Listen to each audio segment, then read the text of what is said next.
Hi all welcome to football arena. Argentine goal കീപ്പറായ Emiliano Martinez കഴിഞ്ഞ സമ്മറിൽ Aston villa വിടാനുള്ള ശ്രമം നടത്തിയിരുന്നു. അതായത് ബയേൺ മ്യൂണിക്ക്, മാഞ്ചസ്റ്റർ യുണൈറ്റഡ് എന്നീ ക്ലബ്ബുകളിലേക്ക് പോകാൻ വേണ്ടി അദ്ദേഹം ശ്രമിച്ചിരുന്നു. പക്ഷെ പിന്നീട് അത് ഫലം കാണാതെ പോയി. അങ്ങനെ ആസ്റ്റൺ വില്ലയിൽ തന്നെ തുടരാൻ അദ്ദേഹം തീരുമാനിക്കുകയായിരുന്നു. ഇപ്പോഴിതാ ഈ താരത്തെ സ്വന്തമാക്കാൻ വേണ്ടി ഇറ്റാലിയൻ കരുത്തരായ യുവന്റസ് രംഗത്ത് വന്നിട്ടുണ്ട്. ഇറ്റാലിയൻ മാധ്യമമായ ലാ ഗസറ്റ ഡെല്ലോ സ്പോർട്ടാണ് ഇക്കാര്യം റിപ്പോർട്ട് ചെയ്തിട്ടുള്ളത്.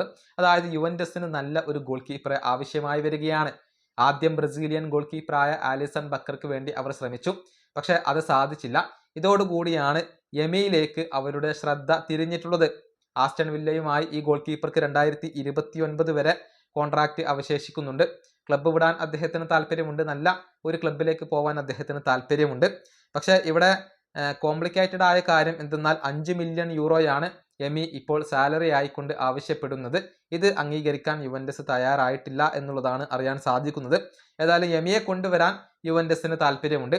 ഇനിയിപ്പോൾ യമിയെ ലഭിച്ചിട്ടില്ലെങ്കിൽ ടോട്ടൻഹാമിന്റെ ഗോൾ കീപ്പറായ വിസാരിയോക്ക് വേണ്ടി ശ്രമിക്കാനാണ് അവരിപ്പോൾ തീരുമാനിച്ചിട്ടുള്ളത്. ആ താരത്തിന് വേണ്ടി 20 മില്യൺ യൂറോ മുതൽ 25 മില്യൺ യൂറോ വരെ ചിലവഴിക്കേണ്ടി വരും എന്നാണ് പ്രതീക്ഷിക്കപ്പെടുന്നത്. ഏതായാലും യമിയെ കൊണ്ടുവരാൻ ഇപ്പോൾ യുവന്റസിന് താല്പര്യമുണ്ട് എന്നാണ് ഇറ്റാലിയൻ മാധ്യമങ്ങൾ റിപ്പോർട്ട് ചെയ്തിട്ടുള്ളത്. ഈ വീഡിയോ അവസാനിപ്പിക്കുന്നു. അടുത്തൊരു വീഡിയോ കാണാം.